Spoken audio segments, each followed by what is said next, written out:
You have scaled from 300 million to 3 billion. Most people don't know the story. I'll tell you the story. That's freaking insane. Misconception about you. When anyone has a big social media, I think people, and this happens to me, so this is why I assume it happens to you, but they see the social media and they're like, oh, I don't know, do you actually do, business? And it's like, oh no, I'm only the, president of Real Brokerage, the fastest growing brokerage, that exists, but it's fine. I'm just a social media face, right? And something that I deeply respect about you is like how your depth and breadth of business knowledge, like you literally know every department, you know how to build a company from every level to every level, and leadership. And it's like anytime, you're the only person I can really talk to about most of that stuff. I think you know that, right? Because most people, it's like one or the other. I think the fact that you understand both and you have experience in both is what makes you so good at what you do. One thing that I wanted to ask you actually is, and something that I've actually never asked you is, can you remember the challenges from scaling from that level, like from going to a couple 100 million to a couple billion? I'm curious if there's like 1 to 3 top challenges that you faced, or maybe transitions that you went through internally to get there. And this is selfish because this is what I'm looking to do right now. You know what I mean? Yeah. The crazy part is most people don't know the story. I'll tell you the story. Mm-hmm. So there was a company called TELUS that we had invested in, and it had, because a couple of our friends started this company. It was a real estate business in Beverly Hills, California. When we invested in it, it had like 10 agents in Beverly Hills. I didn't know anything about the real estate business that well. I kind of bought some homes, so I know that process. And we were just passive investors in this. And what happened was I would get financial statements every quarter. And I actually read financial statements because I think your P&L is your business. And it looked funny. So I called the CPA and I'm like, hey, what's wrong with this? It looks kind of funny. He's like, let me do some research. We found the then CEO was embezzling. And I was like, man, it's a one-page P&L. Bury your like embezzling somewhere else. This is not even that hard. You can't even embezzle right. So I took a leave of absence from Goldman Sachs as a banker. I moved to California just to like relieve the CEO. Most people don't know this. I didn't have that much money at that time, so I reverse mortgaged my house and to buy out the CEO. Wow. And the entire job was buy out the CEO, find a new CEO, go back to banking. Well, I had to put a new deck together. I had to figure out what the new business plan was, et cetera. And my spreadsheet, this is going to sound really dumb. My spreadsheet had 300 million in it. And I hit an extra zero to 3 billion. And the entire spreadsheet changed. I was like, wait a minute, we would make this much money? How did this happen? And what it did is it gave me a bigger and better future. It let me see something that I never saw otherwise. All I saw was a shitty first draft. I didn't see level 10. And that was super powerful. And I was like, wait a minute, if this is really true, I should try to build this. And that was the overall reason. So I went to the board and I'm like, hey, I believe that we can 10x the business in 5 years. I don't know how to do it, but I'm going to come up with a plan to do it. I will take no comp, and I will steer the ship to doing this. And they're like, well, if you're going to take all the risk, go for it. And that's how that process actually started, because there was no opportunity to even operate this business. I had randomly put an extra zero, and the economics changed. And Leila, here's the hard part. While you're going through the grind, it's very hard to capture the lessons. The only thing that I was able to do, I was able to learn in retrospect. Yeah. You can only connect the dots in background, right? Or looking backwards. And I came up with 3 things that we struggled with a lot of things. I came up with 3 things. The first one was you're so distracted. There's so many things on your plate. Yeah. When you're building, because growth is just like do this, do this, do this, do this. It doesn't allow you to say today I'm only going to work on this, because there's always so many things to do. So lesson number 1 for me was singularity of focus. What can I do that will always allow me to push the business forward? And for us, we were in the sales business, so getting highly motivated salespeople was the number 1 thing. So recruiting great talent was the number 1 thing. That was the singularity of focus. So I told myself, I may not be able to do everything, but I'm going to dedicate half my day to this activity. So it's really simple. My singularity of focus is growing the business from a salespeople perspective. I need to go recruit the best salespeople. I have half the day. It may be in the morning or in the afternoon. I was always dedicated to this thing. And that one thing made it so much easier. Then we were able to, so that was lesson number 1. Yeah. Lesson number 2 is the cadence of accountability. Accountability, no one likes accountability. No one likes to be told, hey, here are your numbers, here's what you want to do, etc. But what makes accountability easier that I found is if you do it in a group. So I'll give you the practical example. Yeah. We had 11 sales managers that would hire our top agents. They would go out, meet with agents, hire agents. And if these 11 sales managers didn't have appointments, they wouldn't get agents. Yeah. So we had a 10-minute call every single morning, the huddle, and everyone would report 2 numbers. How many appointments did I have yesterday? And what am I committed to doing today? So they would say, Layla, you're up 3-0. Seth, you're up 2-2. Sharran, you're up 0-0. Alex, you're up 1-1. That's how the call would go every single day. And we would write it down. Nobody ever said 3-0 and they came back the next day and said 0-0. Because they said 0 and they're like, man, I can't do a double bagel day after day. Bagel. They can't do that, right? And so all that they did was, if they were in isolation, it would have been they would have been okay with sucking. But when they were in a group and they had to say 0-0, and they had to come back the next day and say 0-0, and they had to come back the next day and say 0-0, now they were on the bottom of that pile. That cadence of accountability, that one 10-minute call grew the business. That one 10-minute call. Because all that the call was like, great, Layla, 0-0. Sharran, 1-0. Seth, 8-2. 8-2? And now you started seeing aspiration, motivation, all of that associated with it. So that was a huge, huge lesson for us. That's number 2, cadence of accountability. And the third is good process, and good process alone drives good results. It is super hard for people to believe that you don't have a system to drive something, because the crazy part is no one's going to buy your company. They buy your system for running the company. That's all it is. Otherwise, you have so much founder risk associated with it. Yeah. We were able to sell our business and rebrand the entire business in under 6 months, and I was out. Wow. So the business that we built ran completely, it still runs completely autonomously without me, because the systems drive everything. So we say systems drive success. And if you can't show somebody the system, you don't have a system. I'm like, blah, blah, blah, you talked about it. I'm like, that's great, bro, show me. I'm like, we do this, when this happens, we do this. Cool, I like that, that's a good system. So those 3 things are the biggest things that I learned: singularity focus, cadence of accountability, and good process alone drives good results. Man, it's funny because it's like resonating with me right now, and I'm like thinking to myself, where am I lagging? And I'm like, I've got the focus piece. I have that time to focus, but I focus on different things. Yeah. Because it's like, oh, there's these 5 big things. And I'm like, oh man, I've got to dial back into what the one each day is, because I'm like, all right, well, these 5 things across the company are what drive. But the question is, I have to force rank them. So that, anyways, just holding myself accountable. No, but that's good. The other thing also is, you asked a question about productivity, which is super interesting. I run my life in sprints, just like software development. So I run my life in 2-week sprints. Okay. And the 2-week sprints are, these 2 weeks, I'm going to do these projects. And so someone says, hey, Sharran, can you work on this presentation? No problem. That is next sprint. So it's now I don't have to feel this tension of me having to remove something or add something more so that I have to stay up later or what have you. Yeah. I have this level of effort that I can give to this sprint. I got 2 weeks. I'm traveling for 1 week. That means I only have half a sprint this week, of this time. And so I'll give you a crazy example. We are just onboarding with a family office, and the guy was like, hey man, I need all this data. I'm like, I got to pull offshore trust, bills. I'm like, dude, this is going to take me 2 weeks. And he goes, when will you have it to me? I said, October 15th. He goes, why? How are you able to tell me that date? I go, that's my sprint. So I just blocked that off as my sprint, and I was able to deliver on that, because good process and good process alone drives good results. So when you tell somebody you have good expectations, you make a promise to yourself that you're going to do it on that sprint. You make a promise to them that you're going to do it on that sprint, and they don't bother you anymore. Otherwise, they feel like they have to keep checking back in with you, which is the most annoying thing ever. Right.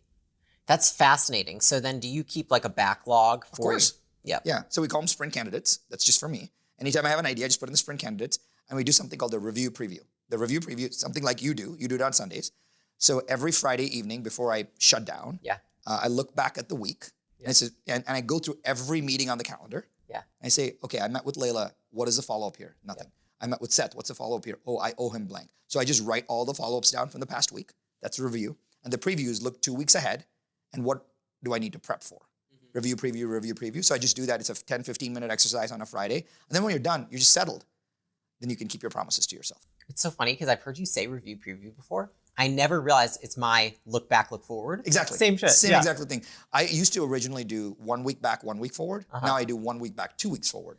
Because of travel, like I'm like, oh, I didn't book that trip, or I need to build that keynote, or I need to turn those files in this week. And so now even my assistant, she does the same thing. She's like, hey, Sharran, so I have her doing 2 weeks back, 2 weeks forward, because I want her to be ahead of me. Yes. She's like, hey, we didn't book these tickets or what have you. So that's been super helpful. Review, preview, and sprints give you like containers to work. So if you said I have 5 priorities, you could say, I'm going to work on these 3 in sprint 1 and those 2 in sprint 2. So you still know they get done this month, and you keep your promise to yourself.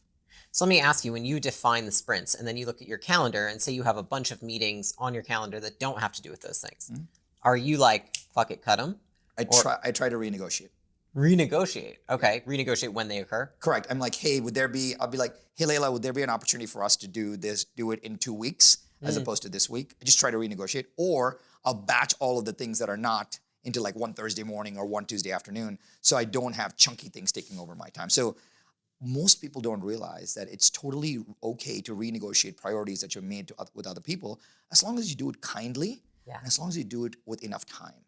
It's unfair if I come to you the night before a podcast and be like, hey, I can't do it tomorrow. That's not cool. Yeah. But if you do it 2 weeks ahead, you're probably saying, man, I would love the extra 2 weeks to prep for that anyway. So I am totally cool with renegotiating commitments, as long as you do it with some time and with some grace.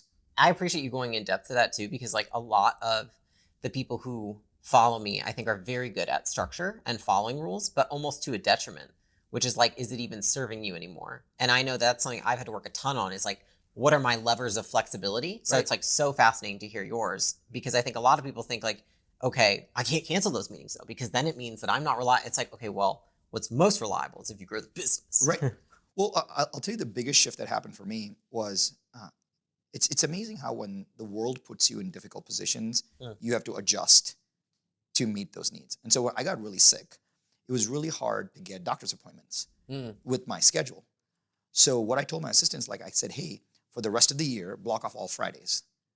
And you can literally put all appointments on Fridays. That way I know that on Fridays I only do health-related stuff. And so she had this easy cadence of just booking appointments.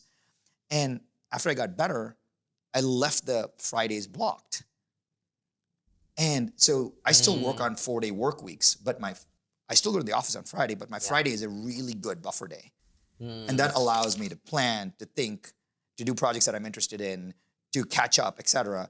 That way you don't take the stress into the weekend. Now, there's no weekend for us. Like I work all the time. Whenever you have inspiration, you work. But since we have a family, I have to be somewhat respectful of that. So the last thing I don't want to come in and say, man, I'm going to work all weekend. I'll work chunky times, but I don't want to walk in stressed. So that Friday buffer day has been insanely helpful, and I would have never done that in my schedule unless I was sick. So internally we call it 80% equals 100% because it's 20% off. So we only work 80%. So 80% is only allowed to be scheduled. So 80% equals 100%. That's fascinating. And it's really reaffirming, because I think, something that, my friend Trevor Cashy, he looked at my schedule and he said, you have no buffer. I said, what do you mean? He's like, well, if I said I need this 3-hour meeting and we need to do this thing, where do you put it? And I was like, there's nowhere to go. Right. And he was like, yeah, you work with no buffer, which is fine. He's like, but you just know that you're going to have to constantly and then I was like, oh. And so that's when, we put in place here, because a lot of times we have events on Fridays, but we put in a Wednesday quiet day. Yeah, good. Which, like, the team, everyone, obviously there's sometimes where there's something going on that is on Wednesday, but like for the most part, almost every single Wednesday is completely blocked for me. And it's like, I will fight for that Wednesday with my life. It's like, it has to be just like the most important reason in the world that something's going to happen on a Wednesday, because I'm like, I need that time, because it's not that I'm not working. It's that all these things have spilled or popped up, and it's like, you need time to work on them. Yeah. Yeah, that's great. I have my doctor said something super interesting to me. He said, hey, did you know that most entrepreneurs who are men have heart attacks on Monday mornings? I've heard that. And I said, well, okay. And he's like, why do you have a smile on your face? I was like, I'm just going to take Monday morning off. You can cheat death. He goes, dude, you can't, it's not that easy. And I'm like, but maybe it is, right? And I actually don't think it's about the Monday morning being the stressful time. I think it's about the bleed over from the week into the weekend that's actually not managing this right. So I actually believe the reason why entrepreneurs get stressed and have heart attacks Monday morning is because they don't have buffer days on Fridays. So if you just manage that, how you prepare shows just how much you care, right? And so having that makes it so much more important. So it's not the Monday morning that's the problem. That is just the manifestation of the symptom. The problem is that you hammer the week all week, and then you go into the weekend like you have more time. So you use the weekend as your buffer, and then you're stressed on the weekend. Then when you come back on Monday, you're like, man, I made no progress. And that's when everything starts to hit.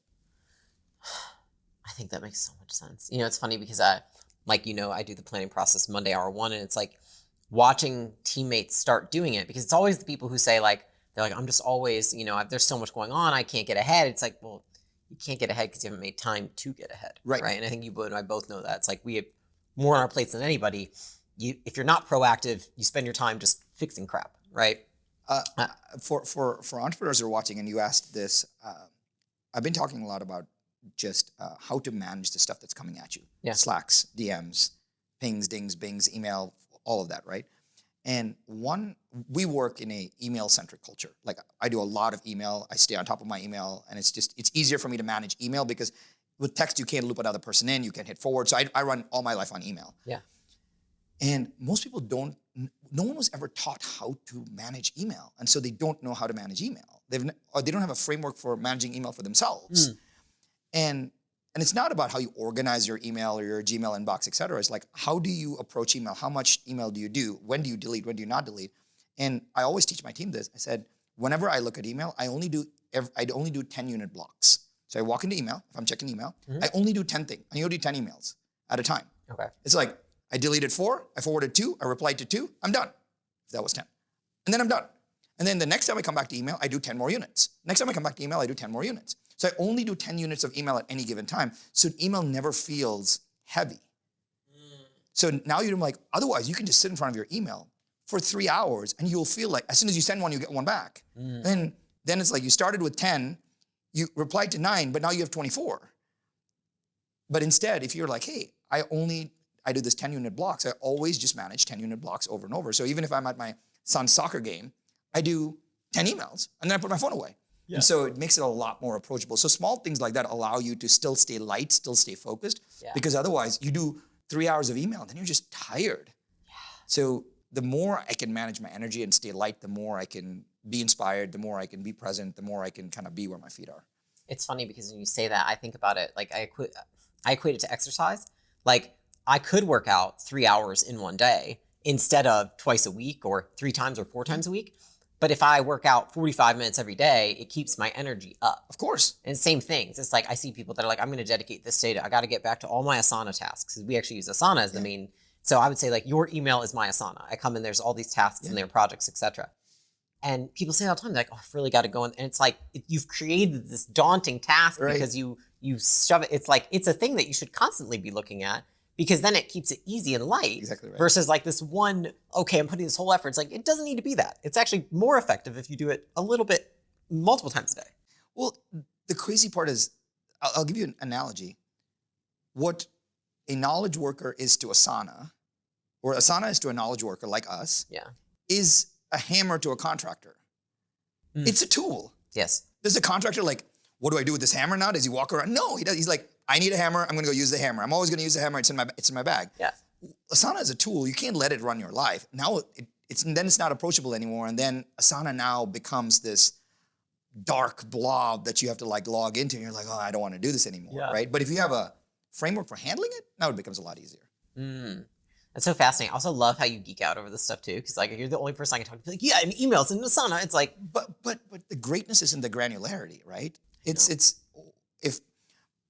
If I can, that's why these online influencers are strange to me. Like when the online advice is really weird, they give you the why. Work harder, be kind, have grace. I'm like, okay, well, what does that mean? Then you have the what's. Hey, here's a strategy. Cool, but like, how do I do it? Yeah, like no idea. Yeah, and most people don't talk about the how at all. And the how, I do it differently today than I did 10 years ago because I've learned over time. And I wish someone had taught me that. School doesn't prepare us for this. Here's something super important. Our educational system does not prepare us for success. And the reason is because they don't define success well. Success is defined as a one-dimensional thing, which is money. But success is multidimensional. In fact, it has 5 dimensions, in my opinion. You have money, which is 1, relationships, energy, skill, brand. I'll tell you what I mean by that. These 5 things, you and Alex and I talk about this all the time. You can horse trade all of them, right? When you have money, you can buy skill. When you have relationships, you can get money. Yeah. When you have energy, I just mean time, effort, health. Now you have time to work. Yeah. And if you have a skill, if you are a soccer player, if you can run ads, if you can do podcasts, you get paid for that. Or most of all, if you have brand, and most people don't know what brand is. To me, it's like trusted distribution. Mm-hmm. You put something out, people trust you for that. And fame is the most efficient business model. That is the one ring that rules them all, right? So the reason we have not been given a framework for money is because we've only been told, hey, take this course and take that course. And we made success sequential.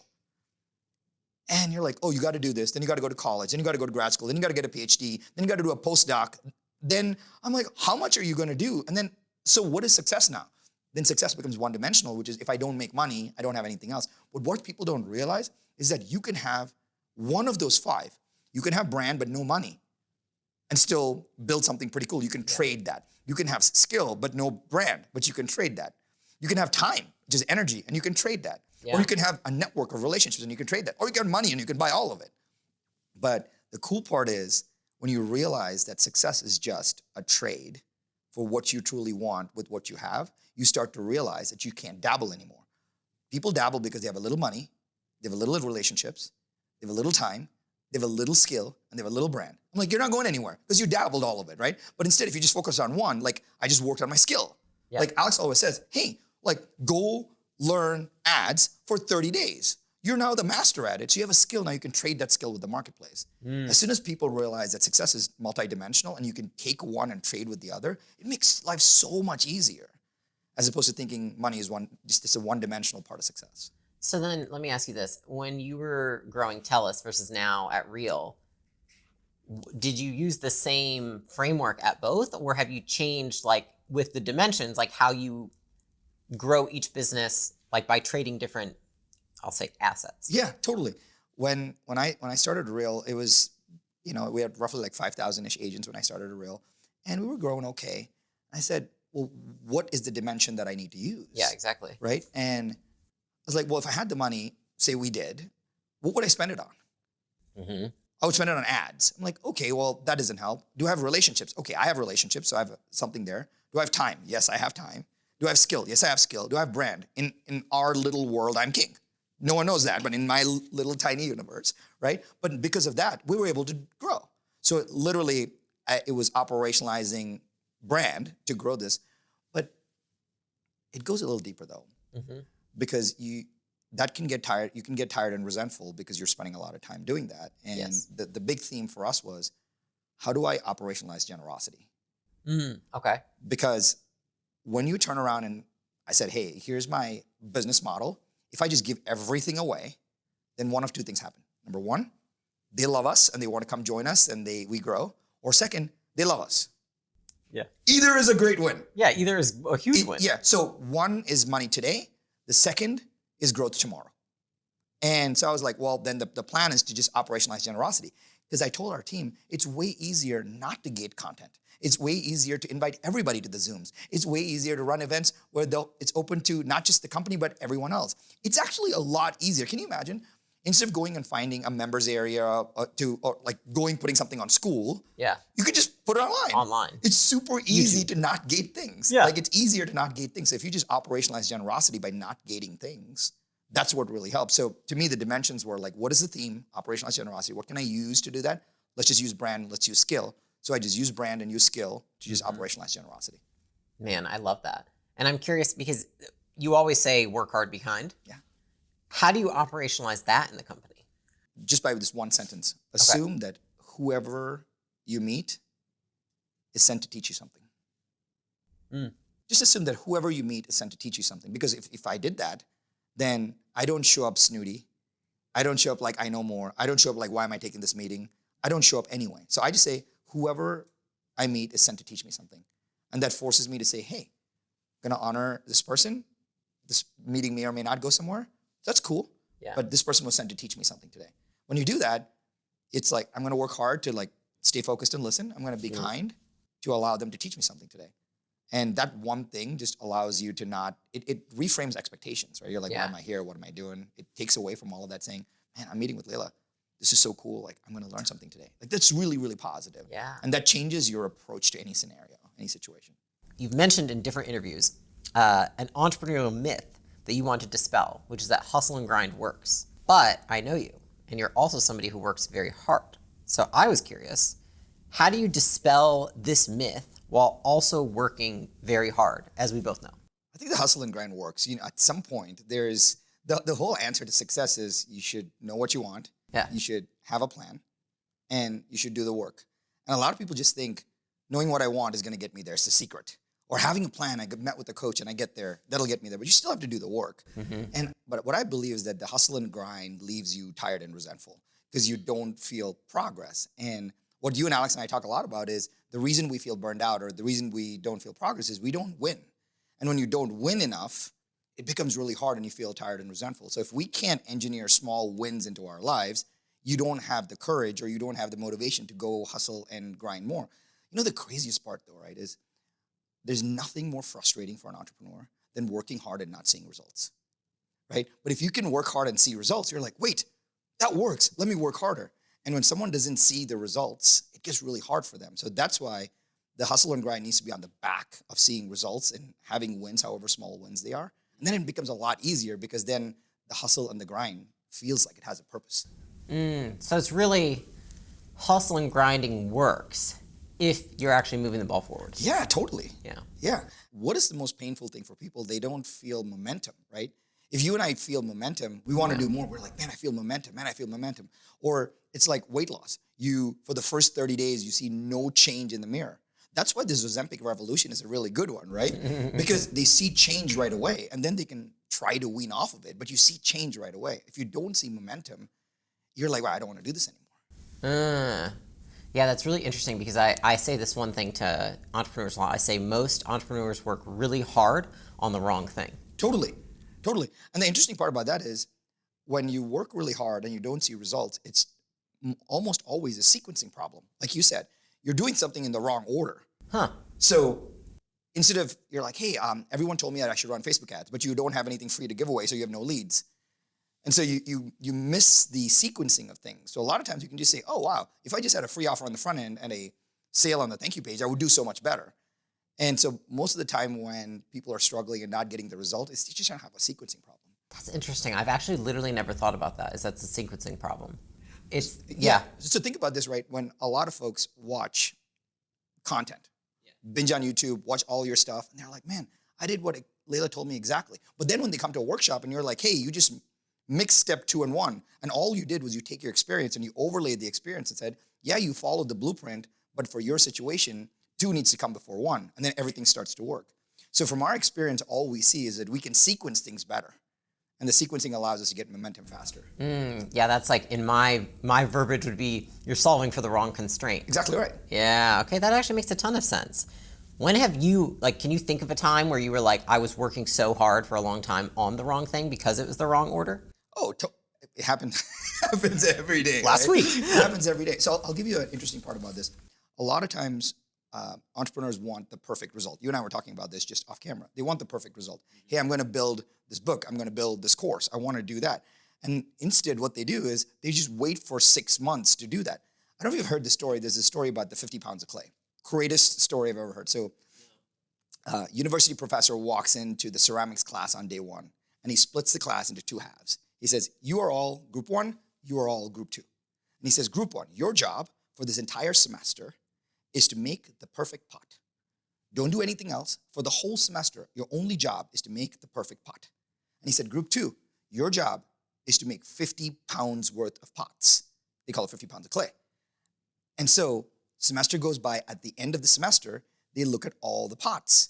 And all the perfect pots came from group 2, came from the group that did more quantity, came from the group that experimented with resequencing things over and over and over again. So I always tell our teams, hey, if you have an idea, let's get version 1 as fast as possible. We call it the shitty first draft. How fast can you get a shitty first draft?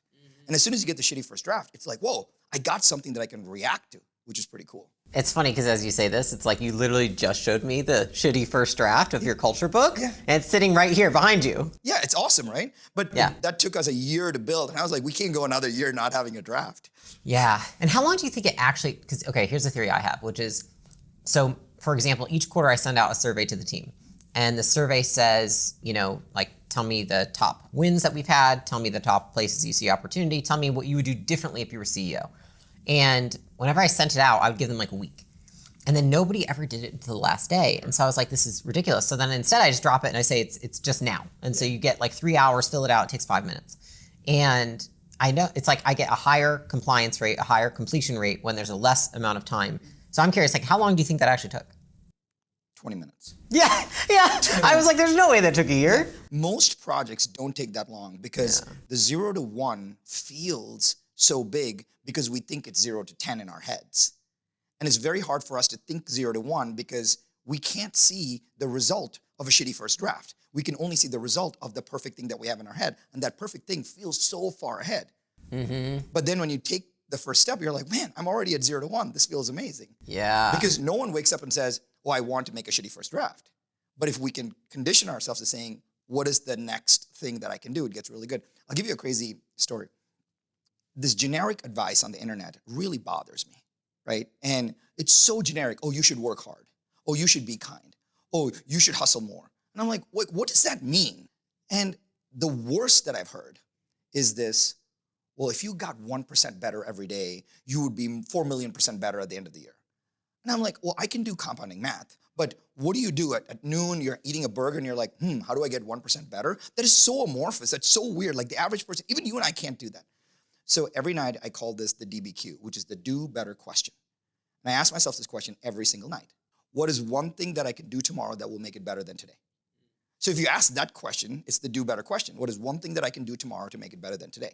And that's way easier. That's more tangible. So I can say, oh, I didn't work out today. I need to work out tomorrow. One thing that I can do tomorrow to make it better than today. Oh, I didn't make an offer today. Cool, I'm going to make an offer tomorrow. What is one thing that I can do tomorrow to make it better than today? So that way, you're always making your tomorrow better than today, which is insanely powerful. And that's like a tangible thing you can do. And that's also very context sensitive because your 1% better is not the same as my 1% better because I don't know what that means. And a lot of this like internet advice is so amorphous. It doesn't tell you what to do next. No. I'm curious for you, can you think of in the last week, like when you asked yourself that question, what something was for you? Yeah, totally. So I'll give you an example. Yeah. I've totally fallen in love with AI. I think AI is like the coolest thing. And so I was asking myself the night before, I'm like, I keep thinking about this. I keep seeing ads about this. I keep reading articles about this. How do I get better doing this? I said, every day from now on, I'm going to watch one AI video before I go to bed. So that is the one thing that I can do tomorrow that will make it better than today. So I just built it into my routine now. And it's not hard. And so just 4 or 5 videos in, I feel so much better because I actually did something with it. That's funny because you sent me some of this stuff too. I'm like, you are doing that. It's awesome. My wife thinks it's like the weirdest thing. She can hear me watching like a Claude AI video at night and she goes, what are you watching at 1.5 speed? Are you even listening to any of this? I just think of her now like loser, frustrated, dumb, commenting on your posts. 100%. Yeah. That's amazing. Question for you. So like a lot of people who watch my content, I would say like a common theme that comes up is that they feel like they've been working really hard and they feel burnt out, or even if it's not the word burnt out, they talk about how they feel really stressed. And for somebody who does everything that you do, I've seen your calendar, I know your schedule, we talk every day. I'm like, I know, and I'm curious for you, like what have you found to be the top 1 to 3 things that you do to manage your stress? That's actually something I've never really asked you. So I was like, how do you do that for yourself? Because I know I have my different ways of like mechanisms of managing it. What do you, whether it be like a mental framework or something you actually do out in the world? Yeah. The most important thing for us as entrepreneurs is to manage the one exhaustible resource, which is our time. And the crazy part is a lot of people talk about time management and it's just design, right? And so the worst thing that any entrepreneur can do is wake up in the morning and says, what should I do today? Like that's the worst thing. So my dad, I'll tell you a great story about my dad. I grew up in a very mediocre everything world, but with extraordinary parents. And my dad's like a purebred entrepreneur. Every single night after dinner, my dad would sit down. We had a 1-bedroom apartment. My dad would sit down at the dining table and he would open this leather journal. He had opened a new page. He would write the date of tomorrow on it. And he would write down all the things he was going to do the next day. And he called that creating tomorrow today. He did that, Layla, every single day of my childhood. So even now, that's the one thing I took away. Every night, I stretch before I go to bed and I sit down and I'm like in a pigeon pose and I've got my notebook and I was like, how do I create tomorrow today? And whatever is on that list that I make for myself for tomorrow, I do not leave the office until I get those done. It is a pure commitment around that because now you're keeping your promise to yourself. Most people are like, oh, I'm going to set an alarm for 5 a.m. and I'll snooze for a little bit. It's okay that you snooze, but you just broke the promise that you made to yourself. You set the alarm at 5 a.m. Layla didn't set the alarm at 5 a.m. for you. You set the goals that you were doing tomorrow, but you chose not to achieve those goals or targets. And that was the biggest lesson I took from my dad. He's like, how do you create tomorrow today? And so lesson number one for me is tomorrow has to be designed today. Otherwise, I wake up tomorrow and I can't manage the stress because too many things are coming your way. Kind of that's number one. Yeah. The second is a lot of people don't manage work based on how much effort it's going to take. So they put file taxes and take laundry on their to-do list. And I'm like, those are two completely different things. File taxes may take you 4 hours. Laundry may take you 10-minute drive. But those two can be on your to-do list because you have no idea when you're going to do them. So everything for me is driven by the calendar. If I think something is going to take a 4-hour block, I give myself a 4-hour block to do that. And that is time blocking. And that forces you to work in the time that you have allotted. And we know that whatever time, like you said, gets allotted, the project gets done. I can do a 4-hour project in 1 hour if I give myself that 1 hour to do it. Like how many times have you and I said, man, I got to leave on a trip tomorrow. And we get all of it done that day before. Why? Because you give yourself that time to be able to do it, right? But I think creating tomorrow today was like a huge shift for me. And I think I got really lucky watching my dad do it. Yeah. And my dad, there were times where he would not come home until like 10, 11 at night. And I knew that was because he didn't get everything done on that list because he made a promise to himself to create tomorrow today. I'll give you a crazier story. On my team, we have this idea that every one Thursday a month, we say, I'm not going to go to bed tonight until blank. Okay. It's a really powerful thing, right? Because you can say, hey, I'm not going to bed tonight until we redo our CRM. So that Thursday night, I literally have Mountain Dew or whatever. I am here until this project gets done.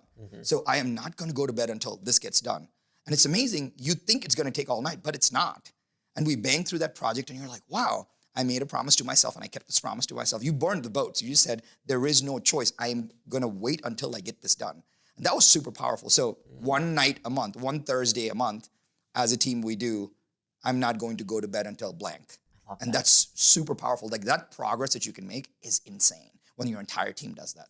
Do you give yourself permission during a time like that? Like almost, I've heard like another friend of mine talks about like a work vacation. Like today, I'm going to give myself permission to only work on this project and like, I'm not going to exercise if I don't want to. I'm not going to do you do it like that? Or do you have other things that go on too? No, I'm a dog with a bone kind of guy. So to me, as soon as I have my mind locked on something, everything else I have to get this done. And I've realized that the singularity of focus is a really powerful skill. And I'll tell you, Layla, where I learned that. I learned that because it was all going back to personal integrity. How do I keep the promises I make to myself? I'll give you the craziest story. About 11 years ago, I was really sick. And my doctors couldn't figure out what was going on. And so I went into like a sleep study. And the doctor said, hey, early in the mornings, your numbers look really good. You should just wake up earlier. Just shift your day up. And I go, oh, that makes sense. And he goes, I don't know if it'll work, but just shift your day up. Instead of it being 8 a.m. to 11 p.m., go 5 a.m. to 7 p.m. Just shift your day up because your numbers look better. Then I said, wait a minute. No, I have to wake up at 5 in the morning. I don't want to wake up at 5 in the morning. So I called 3 of my best friends and I said, hey, would it be okay just for the next week where we can all get on a call at 5 a.m. for 5 minutes, right? And you don't have to say anything. It'll be my accountability because I need to get better health-wise. And they said, sure. So I set up a conference call line. And the first day I did this call, it was like ding, ding, ding, 3 people joined. I was like, okay. So I delivered some 2-minute message and they all hung up. The next day, I get back on the call and I hear ding, ding, ding, ding, ding. I'm like, wait, there are 5 people on the call. I don't know why there are more people on the call. Yeah. The next day, the dings were like ding, ding, ding, ding, ding, ding, ding. I go, wait, third day and there's like 15 people on this call. I go, okay, I'm just going to keep going. I realized at the end of that week, there were 20, 25 people on the call because they had shared these numbers. And that's when what I call now the 5 a.m. club was born. It's a 5-minute call at 5 a.m. every single morning because I made a promise to myself that I was going to wake up at 4:45, 5 a.m. every morning. And now when you have this group, I'm going to let this group down. So we've been doing this 10 years. I've got 3,000 plus calls. I've woken up 4:45 a.m. for 10 plus years because I have an accountability group of 9,000 people, like roughly 4,000 to 4,500 people show up on a call every single morning at 5 a.m. Pacific time for 5 minutes. And have you ever given yourself permission, like today I'm not doing it, I'm going to vacate? It's like something? So only when the time zones where I am doesn't work, I get a sub. So if we're in Hawaii, that would be like 2 a.m. Pacific time, 2 a.m. Hawaii time. And I'm like, hey, can someone sub for me? But I've taken the call in Europe. I've taken the call when I was in Asia. Like whenever there's, it's a normal schedule, I do the call every single time. We have, I'll tell you the craziest part. We have a couple of billionaires on the call. We have 2 members of Congress on the call. I have 1 head of state, as in a president of a country that is on the call. It's thousands of entrepreneurs on the call because I can see the call log. That's so cool. Yeah, it's 5 minutes at 5 a.m. every single morning, 365 days a year. Wow. It's interesting because like I asked you the question about like, have you ever missed any for any reason? Because something I've realized is that, and I don't know if this resonates with you or not, but like I'm very good at setting rules for myself and following them. And I think where a lot of people struggle, and I've struggled in the past, is like, when do you know it's okay to break that rule? You know what I mean? Yeah. Like, when do I set that list the night before? And then what does it make sense that a thing occurs that I say it doesn't actually make sense to complete this list? Yeah. Do you struggle with that, or is that something you figured out? No, of course I do. But it's nice to give yourself a rule to break a rule, right? So my rule is really simple. It's okay to suck, but it's not okay to skip. So I can go to the gym. I'm like, hey, I go to the gym. I'll do 5 minutes of elliptical. I'm out. I sucked, but I'm not skipping. Yeah. So it's okay to suck, but it's not okay to skip. So if I'm reading a book and I'm saying I'm going to read 10 pages a night, maybe I'll read 1 page that night. Yeah. It's okay to suck, but it's not okay to skip. Because when you start skipping, it's really easy to fall off skin. People say, hey, you can't skip more than 2 days in a row and things like that. To me, I'm just like, hey, it's okay to suck, but it's not okay to skip. So I just try not to skip. But here's the cool part though. To do great things, we must do fewer things. And the reason why a lot of people do a lot of things is because their main hustle is broken. Yeah. The reason why people have side hustles is because you don't have a good main hustle. Yeah. And so you don't need a side hustle, you just need a good main hustle. And so I always think about, why is this person skipping or why is this person missing? It's because they just have too much on their plate. If you only have 4 priorities, it's way easier to keep those priorities and way easier to keep your promise to yourself based on those priorities. How do you set priorities for yourself, given the position you're in now? Like, do you allow other people to have say over your priorities? Like, hey, I want you guys to tell me, like, as well, like, do you think this is where I need to focus given the business, like given the size of the business that you're over? Or is it something you completely decide autonomously? I think it's a blend. So I think we're tracking like we're a $1.2 billion business today, and it's wild. We have 22,000 plus people, but they're very clear goals. Yeah. So the goal says we need to do X. Cool. What are the teams that are going to do to help us get to that goal? Hey, what's Sharran's role to do that? So I wake up in the morning and I'm like, hey, my job is to do one of these things. It's growth, culture, influence. That's all I do. And so if that means if I'm not doing something related to growth or something related to drive culture or something to influence somebody, then I'm probably underperforming what I'm doing. So thematically, so I call it just thematic weeks. As long as my weeks are thematically the same, I'm doing the right thing. So over time, you will compound on that. But there's some days where, like, you and I will talk about, hey, there was a fire today, right? Yeah. And so everything gets shut down and you solve the fire because that fire is going to then affect culture later. Yeah. But the teams have a very open dialogue of telling me, hey, can you help me with this? Can you help me with that? Which is really good. I'll tell you one thing that I do with all my direct reports. It's very simple. At the end of the week, it'd say, hey, what was your highlight for the week? What was your low light for the week? How can I help you next week? And so they just send me 1 bullet point each. And it's really powerful because it's the same format that happens every week. It's easy to do. And so I'm like, oh, he's asked me for help on that project for 3 weeks in a row. I should probably help. Well, Yeah, that's when yeah, you start to see some patterns around it. But if we don't know what we have to wake up and do, something is wrong with, the promises that we made to ourselves. Yeah.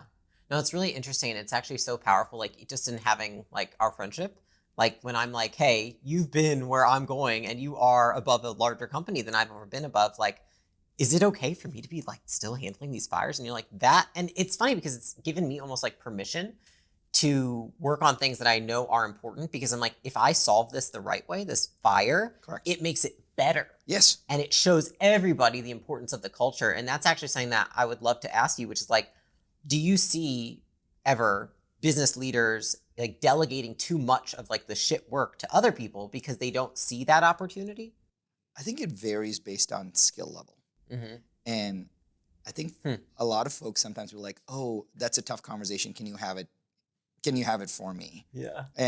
Or that's a comp conversation. Can we just have HR have that conversation? Yeah. So sometimes based on tough conversations, people will want to either backpedal from it or not have it.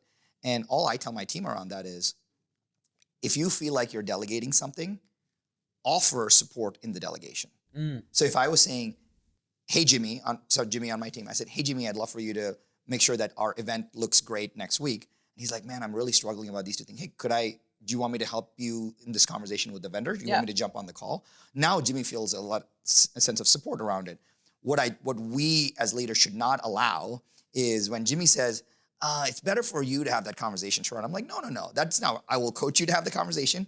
I will support you to have the conversation. I will jump on the call with you to have the conversation. But there is no scenario where you delegate it back to me. Like that does not work. So I think us showing up for them is really powerful. I will tell you though, I'll give you a super cool story around this. Our last company, which I've told you about, when we were selling to Douglas Elliman, which is a publicly traded company, we were pitching the board in New York City. And so my partner, Peter, and I at that time, we would wake up early and we would walk Central Park. Yeah. And all we would do, Layla, was role play. And so he would say, we'd walk in Central Park for 3 hours, 5 a.m. to 8 a.m., right? We're walking Central Park. And he goes, okay, so Sharran, what would you say if they asked you blank? What would you say they asked you about EBITDA? And then I would answer it. He goes, no, do it again. No, do it again. No, do it again. No, do it again. Right? And then I'd say, hey, but Peter, what if they asked me about this? He's like, let me try. Then he would do it. And I was like, no, do it again. No, do it again. You're missing that. No, do it again. Let me do it. And so we would role play back and forth. So we role played like 4 or 5 days pre-board meeting. And so when we got to the board meeting and the board asks us a question and we'd already rehearsed a question, we look at each other and we smile because they're like, I got that one, right? Because we'd already prepped for that. And I think the crazy part is when leaders delegate, they don't role play. So instead of saying, hey, Jimmy, go have that tough conversation, you're like, hey, Jimmy, are you cool having the conversation? Or would you like to like do a fun role play between us just so we can get comfortable? And we call that the gift, giving people the gift of going second, right? There's no pressure around that. You give them the gift of going second. And role play is like the coolest, easiest thing to do because they hear your language patterns, you hear theirs. You've already said it one time, so the second time is easier. And I'm a big fan of I don't love the word delegation. It's the empowerment associated with it. But I think the empowerment has to connect with a transfer of skill and confidence in some way. And the transfer of skill and confidence is only going to come from you sitting with them or role-playing with them or coaching them through it. So as long as the culture of the organization is, Jimmy should come to you and say, hey, Layla, I know I have this tough conversation. Is it okay if I just role-play with you? Or can you just coach me through it? What would you say if you were me? Or how would you start the conversation if you were me? Hey, if it goes sideways, I'm kind of nervous about this. How would I bring it back to this? Yeah. Those are the conversations they should ask us because now we get to lift up leaders, which is really powerful. I love that so much. And it's funny you say that because I was literally, when I've had a lot of people I've had to coach on the tough conversation like that, I'm like, all right, let's hit record.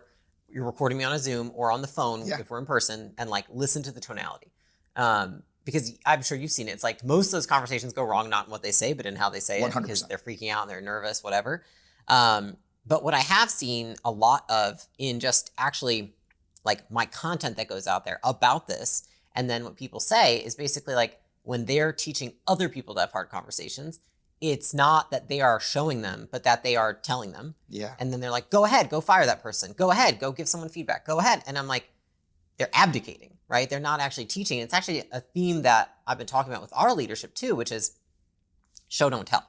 Yes. Show them what you're going to do before you tell them how to do it. Yeah. It's almost like, it's like the framework of Demonstrate, document, duplicate. That's so good. Yeah. That's what me and Alex came up with in terms of like how you get people to learn things. But I love that you're saying that because it's something that I just feel myself like continuing to beat my head into the wall of like, guys, I swear, I know it feels like a lot because it is, but like we have to show them before we can assume that they know how to do it. Totally. Yeah. There's along those lines, I wrote this thing down maybe a few years ago, and I call it the learning dogma.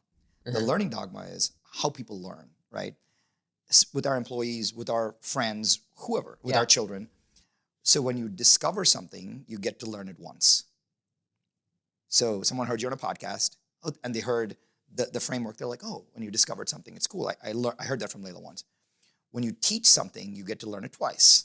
But when you document something, you get to learn forever.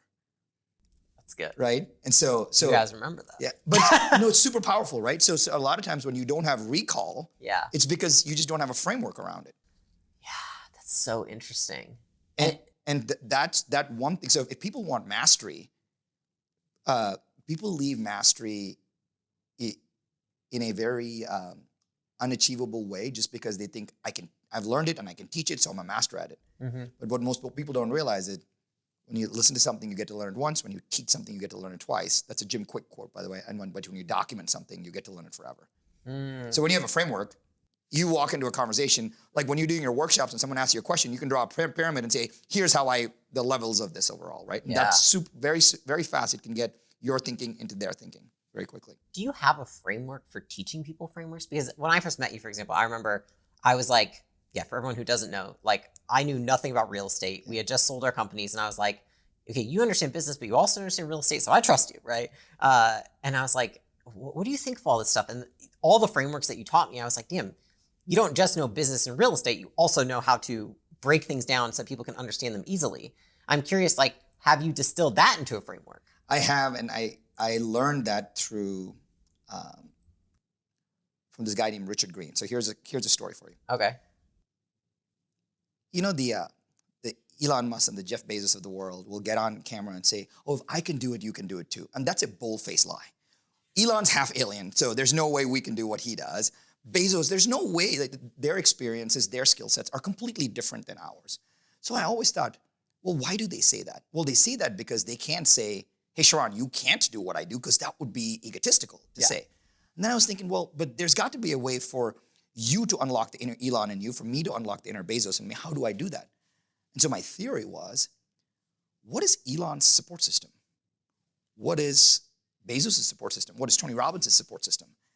And then I said, wait a minute, Tony, by the way, freak of nature, amazing speaker. I said, wow, I can never be like Tony. But what if I could hire Tony Robbins as speaking coach?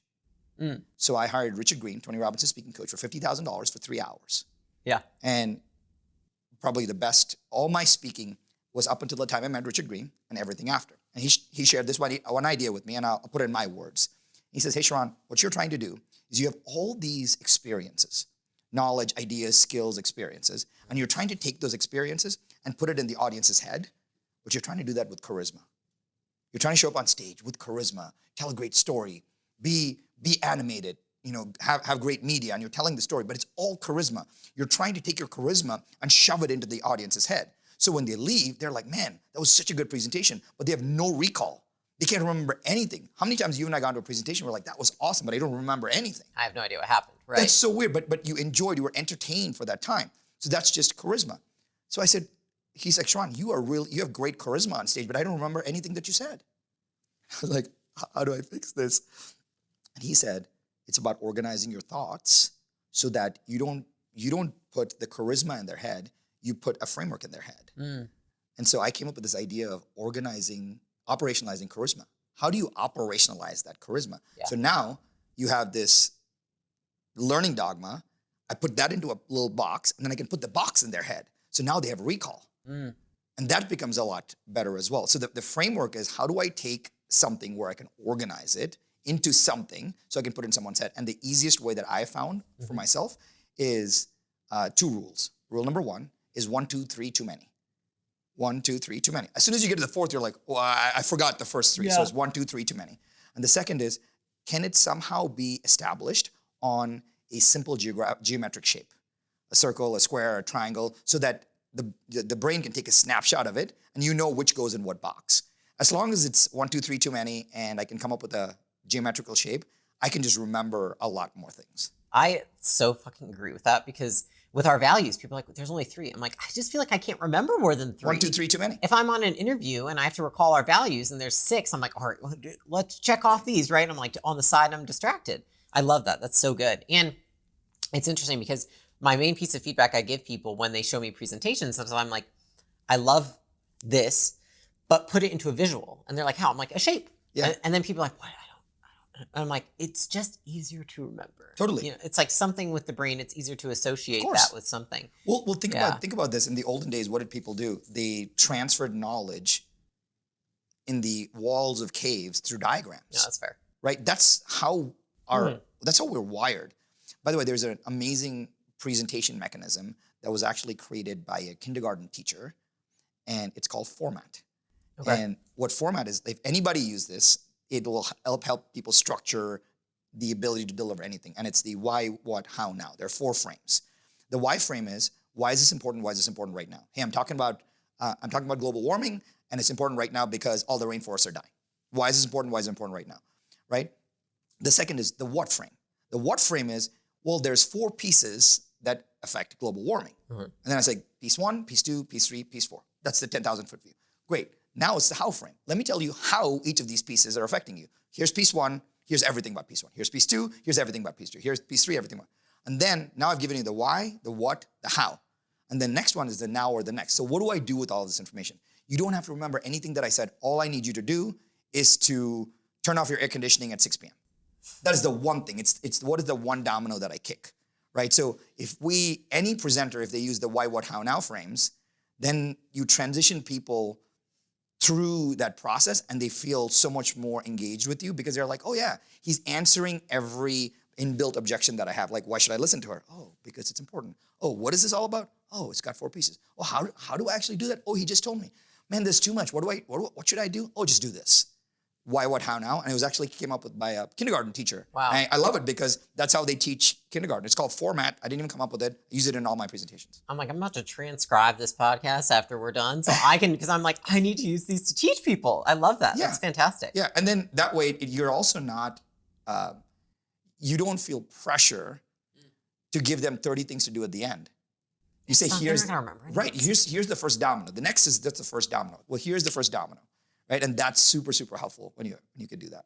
Wow. It's funny because now I'm thinking like when I met you, because Alex, I remember got off with you and he was like, no, you need to meet him. I feel like you're like, really, you're going to love him. And it's funny because I remember the point in time in which we met, which was a time where I told Alex, I was like, I feel very alone in the business world. And he was like, well, why? Is it because you're a woman? No, it's not. Yeah. I was like, it's actually because we're surrounded by all these people who have monetary success and that are making all this money who I can learn from, but I don't want to. Because they're not the nicest people. They don't treat their team well. They don't actually care about their customers. And it's funny because I started thinking maybe I got it all wrong. Maybe, we didn't grow Gym Launch to be $1 billion company because I'm just like a naive idiot. And then I met you and you had grown a business to be worth billions and you were so nice and so generous and so kind. And you affirmed so many of the things that I like wished so badly to be true in the world. And I was like, oh, it exists. Thank God, because otherwise I don't want to do this anymore. You know what I mean? Thank you. I think this one dimensionality of success is the thing that affects most entrepreneurs. And that is everything is the barometer of money. Yeah. And if you can just realize that, man, I don't have that right now, but I can trade for it later. Cool. If I don't have that now, how do I trade relationships? How do I trade energy? How do I trade skill? How do I trade time? To brand. If I just do that now, I know I can go build one of those. And maybe that's where the calling is in a lot of ways. Like I'm not money motivated. And to me, I'll tell you, there's a lot of people do the disc profile and things like that. I'm a 99D, 99. I'm a 99D, 99. I'm weird, right? But my adaptive disc, which is when I'm stressed, I'm a lower D and higher I. I'm a more people person. So when push comes to shove, I'm not a capitalist. When push comes to shove, I'm a teddy bear. Got it. Okay. And so I just realized that about myself and I go, okay, well then how do I stay true to that version of me that makes me comfortable in my own skin? So will I be a Bezos or a Musk? No, I don't want to. And I'm comfortable with that because I want to wake up in the morning and be with people that I love. And I'm like, man, if I can get a day with Alex and Layla, that's a good day. I don't I don't care about anything else. And who cares about making money? I'm fortunate that I've had a decent financial success, but afterwards you realize, what are you gonna do? Like, buy one more taco? Like, I don't. Yeah. Get guac. Yeah, it's not. Most of the things that we need, we have. But if you can realize you can horse trade, it makes it really fun. Yeah, because I was going to ask you because, I was thinking about it, and we met when you were at the time where you didn't have anything. Yeah. So it's so interesting to see like Sharran then versus Sharran now for me. And what do you like? What's the big difference that you see? Because I'm curious about that too. You seem happier now. Oh, just being in it. Yeah, Yeah, Alex said that more too. energized, happier, like more certain of yourself, confident. Like it just seems like you're doing you're doing things you're good at with people that you like doing it with. Yeah. Well, it gives you purpose, right? You wake up and you have purpose. You wake up and you have something to do. Like this whole being retired is interesting, but you wake up and you have nothing to. You have options. You have nothing to do, and you're like, that sounds great. It doesn't. It's really bad for like high driver personalities like ours. So I always want to do something, but you don't want that something to be out of alignment. Yes. And then you get tired and resentful. So finding something that you can sink your teeth into is super positive. I'm curious for you because I think when you say you're not motivated, I'm the same way, which is like, I'm just thinking about, I don't know how else to verbalize it other than like, I want to build an excellent business, one that makes customers' lives better, employees' lives better, but also can achieve financial success so that people actually listen to me when I tell them that this is how we did it, right? When I wake up every morning, the first thing I'm thinking about is my team and my customers, right? And it's like, those are the two things that are top of mind. And then usually the question I ask myself is, where can I support people and where can I support the business? Do you have like and this was something that I had to like reflect on, like, okay, this is the first thought I have when I wake up, and it is a default to the people first, like who do I need to support in the team and then the business? Do you have something that's like, it's what you think about that kind of directs you, that you indirectly grow the business financially because you focus on this thing? We all should have that. We all should have that, because otherwise you fall off the wagon super quick because distractions hit you. Like we have 16,000 commercial messages hitting us every single day. They're all forcing us to get off the path that we're on. Yeah. And that's why the sprints really help me. As like, I'm committed to doing these things. These sprints are thematic. They're got to do with growth, culture, and influence. I call it GCI, growth, culture, and influence. And if it's not GCI, I'm like, why am I doing that? If it's not GCI, like, why am I doing that? And so that allows just, everything is thematic. And that's been super helpful. I'll give you the big lesson that I learned. I hired my first coach when I was 21. Okay. And craziest story, which you will not even believe. I was talking to my dad and on the phone, and we were growing, it was our first company. And my dad said to me, he goes, dude, you just need help. Like, you need somebody to talk to. And I was like, Dad, I'm fine. No one can understand what I'm going through. And he's like, where are you going? I'm like, I'm going to this event. It's like 20 people. I got invited. So I went to this event, put my hoodie on, sat in the back, right? And I'm like, what am I doing here? Yeah. I got stuff to do. Like, what am I doing here? And then this lady comes on stage, just 20 of us in this room, and she starts talking. I was like, all right, I'm here. I might as well pay attention. And every time I had a question that popped into my head, it felt like she read my mind, and she just answered that question. And I was like, wait a minute. So I had this question, and she answered the question. I had this question, and she answered the question. So my drive home back, I called my dad. I said, Dad, you won't believe what happened. And he goes, seems like you need somebody to talk to. Yeah. So I said, well, I don't have the money, and what do I do with her? He's like, he can be a great mentor. And I go, Dad, like, it feels weird. She never met me. And so I wrote her an email, and I said, I was in this meeting. You did great. I said these words: I would like to offer you $10,000 as a symbol of my seriousness. Oh. I will never forget that line. I do not expect any meetings. I do not expect any phone calls. I just hope that from time to time, when I write you an email, you'll prioritize my responses. That's all I wrote. She writes back saying, is this a joke? and I was like, no, I didn't know how else to reach out to you. Yeah. And she said, write it up.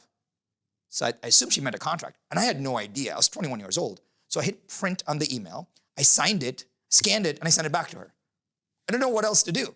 And she's like, here are my wiring instructions. I wired her $10,000. And she became my first coach. And so cool. Amazing, amazing lady. Still talk to her even today. She told me something which was really cool. And she said, Sharran, you want to think about thematic decades. She's like, what do you want to do in your 20s? What do you want to do in your 30s? What do you want to do in your 40s? And she goes, when you turn 20 or 30 or 40 or 20 to 25 or 30. But thematic decades are really powerful because it allows you to become the best version of yourself Yeah. in that way. I'll tell you the crazy part. In my 30s, all I cared about was energy. Like, I want to beat this sickness, beat this illness. Yeah. And it was a dark time for us. And all I did in my 30s was just get healthier. Yeah. And that was my goal. In my 20s, I just wanted to prove myself. I was like, I am good at what I do. I need to show the world. So there was the 20s was all about proving to myself. Yeah. Now, I'm in my 40s now, all I feel is mastery. Like, what is one thing that I can become best in world at? Like, the text message I sent Alex are, dude, I just want to be best in world at something. He's like, and then he, of course, philosophically, he's like, you don't need to be best in world at that. You are best in world at 3 things. He goes off philosophically about that. But my thematic decades are in my 40s. Yeah. I just want to become best in world at something. Yeah. And that shines this light on mastery. And so when you wake up every morning, you're like, if I run my week this way, is it getting me closer to that? And so it allows you to at least recalibrate. You're like, okay, this week's a fire week. It's not going to happen. I'm going to go do it next week. Yeah. But it allows you to recalibrate in some way. So these thematic decades have been like a really nice North Star. That's so interesting. So then, like, when you stepped into Real, for example, do you think to yourself, like, how this is a path that, Yeah, I just want mastery. Like, I was like, how could I run, like, this is my next billion. We did $1 billion once, let's do $1 billion again. When we started, we roughly had a $200 million market cap. In 18 months, we grew that to $1 billion market cap. And I was like, that's my next billion. I want to get mastery at this. And that, when you do that, you like keep your promise to yourself. Yeah, you do. Question for you that's kind of like a side note, but I obviously know about your wife and your kids and all of that. And I'm curious, like, what role do you think having support has played in you being able to have all this success? I think the hardest part is us not believing that our partners, our spouses, our friends, etc., will support us. Most people are just like, oh, they won't understand me, they won't support me, etc. So they never give them the chance. They never give them the chance. My wife and I have a very open relationship, and we tell them, she's like, hey, if you need to work, just tell me you need to work. And so on the weekends, if I need to work, I don't have to ask for permission. I'm like, she knows that if I need to work, I understand what priorities are. And I just tell her that I need to work. And there are times when I'm like, hey, I got a bunch of stuff going on. I'm going to leave early and be back late. She's like, just give me a heads up. Yeah. And she knows that Sharran without purpose would be a bad husband and a bad father. And I'll tell you the craziest thing. If I come home cranky or down, she'll look at me and she goes, can you just go sell something? You'll feel better. Just go sell something. And so she knows me so well that she's like, you didn't sell anything today, did you? I'm like, no. She goes, can you just go sell something? Write an email, go sell something. You will feel better. And I've seen her on weekends saying if I'm short with the kids or what have you, she will say, hey, you're being short with the kids. Do you need to work for a little bit? And it's great because she understands that. I'll tell you the second thing though, is I've realized a lot of entrepreneurs will say, well, they put this undue pressure on themselves that when they're home, they have to be there with their children, et cetera. I'm like, they also learn from your work ethic. Yes. So my children see me work. And so they know when they come talk to me, they're like, hey, Dad, can you take a break from work or can I talk to you later? Like they'll do the sorting question. It's really good. I'm like, hey, I need 5 minutes. And they'll say, well, is it like real 5 minutes or Dad 5 minutes, right? And that's a joke, but it's okay. But at least they know that I'm working. And so now they don't bother me either because they're like, you're working. And it's a really positive thing. So the work is not a stressful, negative thing in our household. It is what we do. It's how we move the ball forward. It's our expression of our humanity. It's our expression of our purpose. And so my children know that they want a life of work. And it's super cool. My son wants to work with me. And that's like the greatest compliment you could ever get. So I really believe that you get a successful support system if you can be truly, deeply honest with your support system, saying, this is how I'm wired. This is how I work. This is how I think. And when you have that, it doesn't break. And so the more of that exists, the easier it is. People talk about like work-life integration, work-life harmony, et cetera. I don't know what that means because it's just this amorphous idea. Yeah. To me, it's just tell everybody that what you're working on and be really honest about it. And if you have to work, go work. If you don't want to work, don't work. Like just be really honest about stuff. But so my work and my life are like super, they're in and out. And my dad always used to say, he's like, I work 80 hours a week. I just choose which 80 hours I work. Yeah. Which is super powerful if you think about it, right? Yeah. It's great. I love hearing that because it's actually affirming because it's something that's been top of mind for me. And me and Alex actually just did a podcast together. And we were talking about like having supportive spouse. Yeah. I think it's good to hear from somebody who like isn't in the business with their spouse, but I've seen how supportive she is. Oh, yeah. Because she doesn't take it personally if you're not great because you need to work on something. And I think that what I've seen a lot recently, especially with younger entrepreneurs and people that are like very ambitious young professionals, is they might have somebody, but that person takes it very personally that they want to work a lot. And what I think that person doesn't realize is that it's not about the work, it's about the growth. Yeah. And so by telling them that they can't work, you actually prevent them from growing as a person. And then that person will eventually resent you, and then nothing's going to work. It's not about the work, it's about the growth. So good. Isn't it though? It's so good. Because you know that. It's so good. It's like you don't need to work. We could just invest in real estate and call it a day, right? I could invest in real estate with you and call it a day, not with myself. That's for sure. But it's not about the work, it's about the growth. That's so good. It's so true good. though, right? It's so good. We don't give our partners and our spouses and our friends enough credit. They're not dumb. They love you for a reason. They know you. Yeah. They know you're weird. They want to support you with doing that. Be more honest with them. Tell them those things. Now, and if for some reason it's not working out, just say, hey, here's who I am. Can you help me figure out a path that I don't want to insult you? I want to be there with you. And they'll tell you, hey, whenever you're with me and when you're at dinner, don't check your phone. They'll give you the rules. And then you just work through those, right? Just tell them. You just tell them. I think that all progress starts with telling the truth. It's just easier if you tell the truth. You don't have to remember lies. Just tell the truth. I think it's kind of like, because you're so good at just communicating what's going on. Like Alex will call you and then I'll be with him and you're like, hey, I'm with Neil.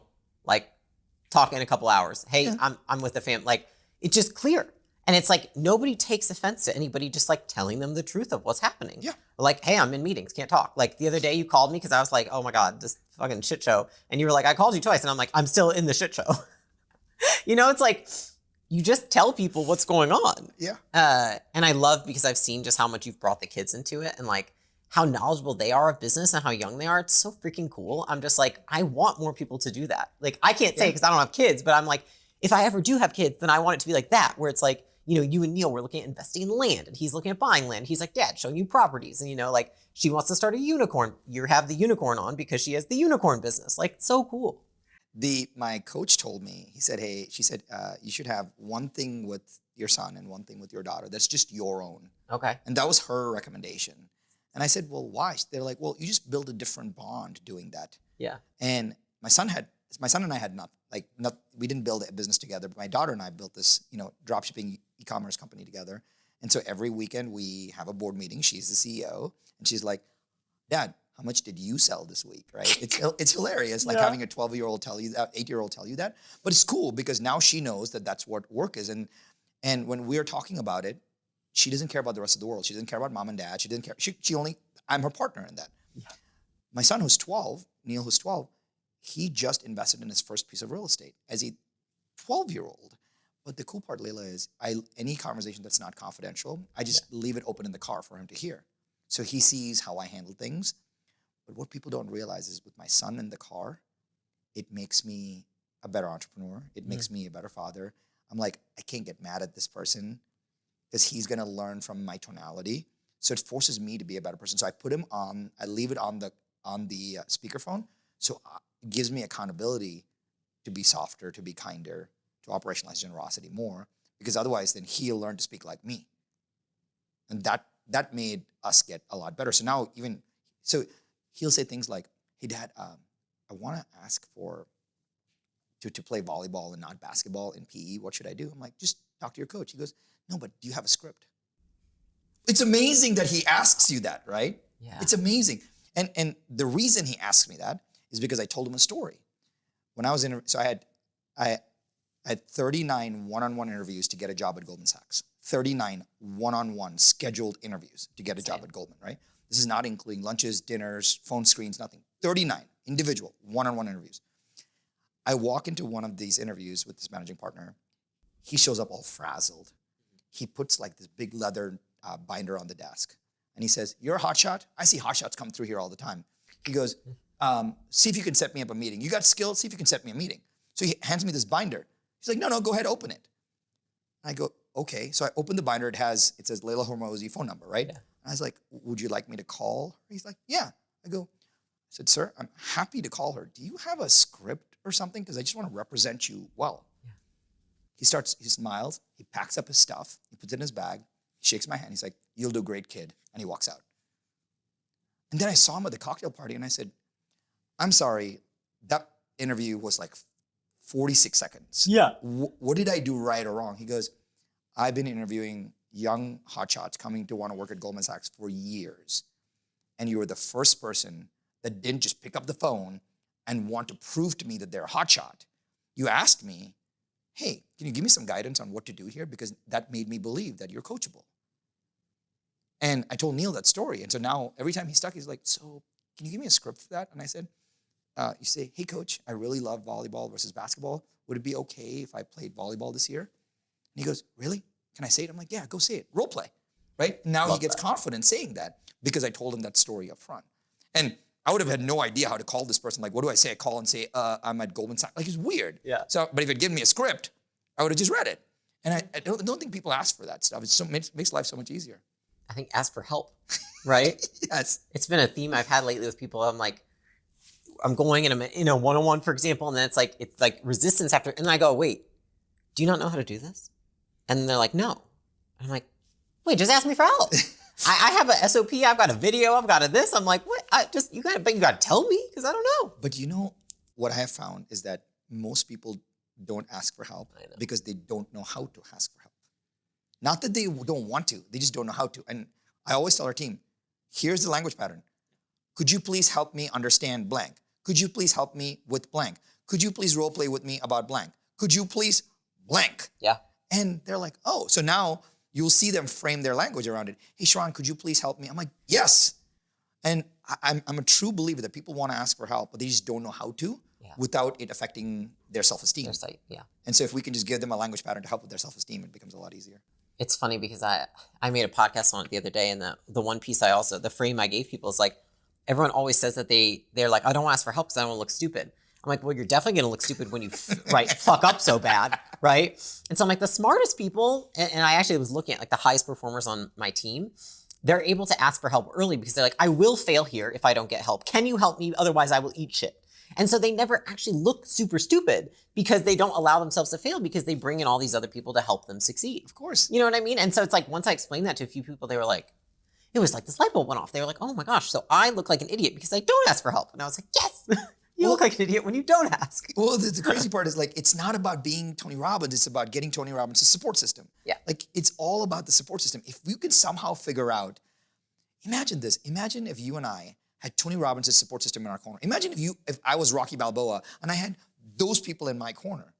That's what wins, right? And so I want to make all this money so I can stack the support system in my corner. I just want to be like, I pay you, I pay you, I pay you, I pay you. You advise me. Yeah. And that's so amazing because you can just outsource all the pain to the mentors. It's fair. As opposed to having to deal with it yourself. Mm-hmm. Do you at this point like have trouble finding mentors or people that you can listen to? I do. However, I've flipped from having a generic mentor to a sniper mentor. Right? I have such a similar frame. Yeah. Right? And so, hey, who is somebody really good at this? I'll give you an example. Yeah. I met two guys who run this amazing media agency on Madison Avenue. And they were pitching for business. I've got to know them, et cetera. And I said, hey, I would love for you to be my mentors. They're like, we don't have a model for retainer. It doesn't work like that. We do like $1 million projects to make you a logo. Like that's how they work. And I said, same exact phrase. I would like to offer you blank for as a symbol of my seriousness. You don't need any calls. You don't need any meetings. It's a 1-year contract. You can quit it at any time. I'll still pay you for the rest of the year. All I want is that I will text you, and it would be great if you prioritize your text back to me.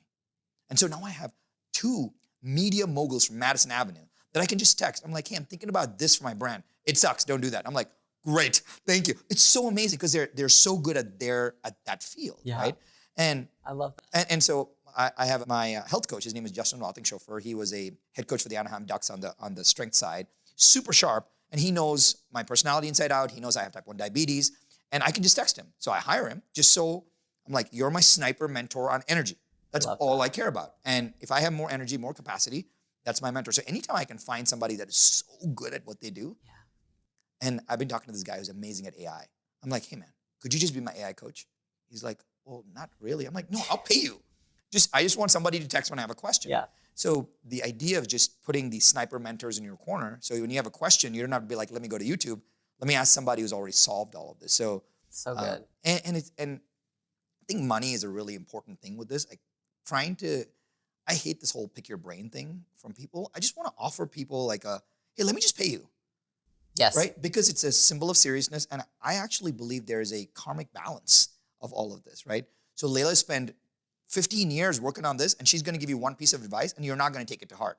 Yeah. But when there's a karmic balance, it's like, oh, you are offering something for all that you have endured for the 15 years. You don't need the money, but it's a symbol of seriousness. And that's the karmic balance where you can just say, let me just write the check because we all feel good about this.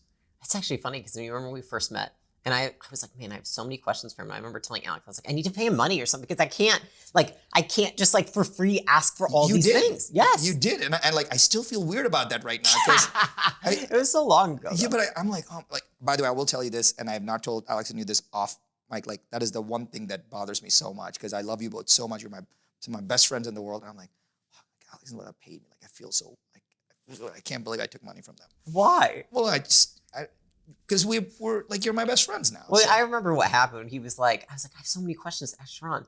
And he was like, then ask him. And I was like, no, I don't feel comfortable with that. Like, I have to pay him money because I don't know him that well yet. We've only talked like twice. And then we became friends. You know what I mean? I feel like and plus, like, I mean, you spent some time explaining real estate, explaining deals. Like, I didn't explain any of it. I was like, all right, I know you just went over all of that. I don't know what that means. Can you help me understand? Yeah, exactly. And that was also when you weren't actively working. Yeah. So it's probably much easier. I can't even imagine you doing that right now. Some of our phone calls were because we were selling the business. Yeah. You were not actively in any business. And so we all had way more time. Oh yeah. It was Isn't great. It funny to think about now, like years later, like we're all so busy. It's weird. I wish I can't even imagine, like, that was such a blur of not having. That also goes to when you tell people this is if you're not working on the things that are fascinating and motivating to you, you will get burned out. You will win less, and you will forget the thematic decades. Like, weeks would just go by because you're like, oh, I'm just gonna sit down and eat bonbons and play Xbox. Like, that's interesting, but it's not fascinating and motivating to you. We are built for growth. I know. And like, we as humans are built for growth. And that's why when people start working out, they have this drug to like want to work out more because you're built for growth. When you learn more, you want more. You're built for growth. My goal is, can I just activate growth, the feeling of growth in people? Because you can never look back. You can never go back to the person that you were. No. Once you've seen what it can do for you. No, you can't unlearn. You can learn new things, but you cannot unlearn old things. Yeah. I mean, you said it. It's not about the work. It's about the growth. Like, I'm not gonna forget that. No, it's so true. I have a few rapid fire questions. No, let's do it. I see that people do these on podcasts, and so I felt that I would rapid fire you some questions. What's more important? You can only say one word: culture or strategy? Culture. Emails or meetings? Which one? I know. I love how you're stuck on it because I was like, I don't know what I would say. Email. Like forced. Because you should just start with an email, and if we can fix it, I'm sure we can take it to a meeting. The opposite would be terrible because you're like, dude, this could have just been an email. Yeah, that's. I was like, I feel like this one will stress him out.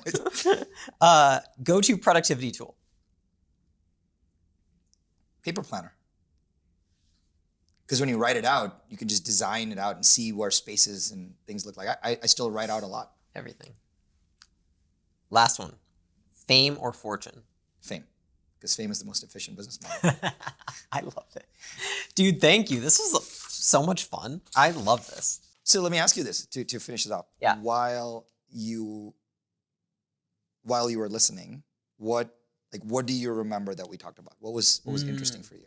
I think that the biggest frame shift that I had was the sprints and the focus with the time that you have each day to actually get your work done.